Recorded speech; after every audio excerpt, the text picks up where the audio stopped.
Saurin gajiya da namiji ke yi wajen saduwa yana matuƙar cutar da mace.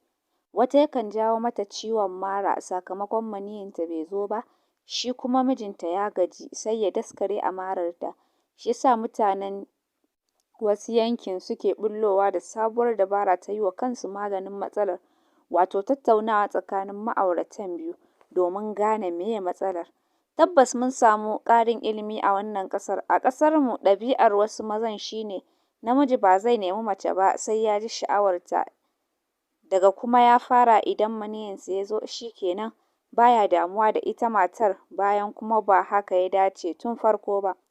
Ana so ma'aurata su yi dogon wasanni a tsakaninsu ta yanda sha'awar mace za ta samu isasshen tasiri yayin da za ta gamsu a wannan saduwa.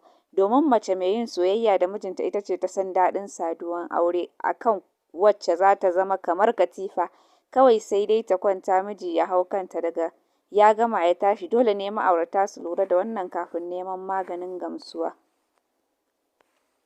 Namiji mai saurin gajiya. Abubuwan da namiji mai saurin gajiya yayin saduwa ya kamata ya sha: garin saiwar tsada, ganyen ɗinya, saiwar sabara, sassaken ɗinya, sassaken ɓaure, ganyen gamji.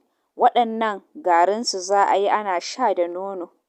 Hanya ta biyu, ana buƙatar citta da namijin goro, za a daka su yi laushi sai a zuba musu lemon tsami da zuma a gauraya a samu waje mai kyau a ajiye a rinƙa shansa sa'a ɗaya kafin saduwa.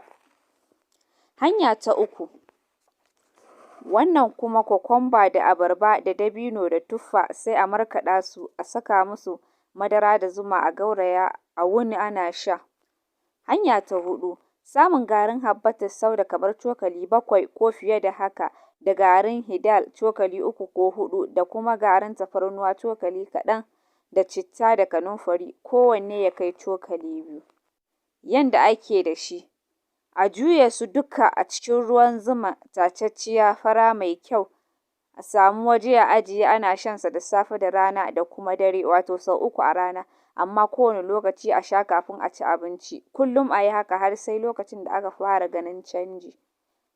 Wasu tambayoyi da mutane ke yi mana amma sai su ga na yi shiru babu amsa ballantana ƙarin bayani, suna ganin kamar na ɓoye ilimi da ya kamata a ce na sanar. Ni kuma yanda tsarina yake, ko da mutum ya cika sharuɗa da zama memba a group ɗina, akwai tambayar da ba zan ba da amsarsa ba. Dalili kuwa shi ne wani saninsa ba shi da wani fa'ida sai ma ya ƙara jefa mutum cikin kokwanto a kan wanda yake da yarda a kansa. Misali, ta ya ake gane mace harija?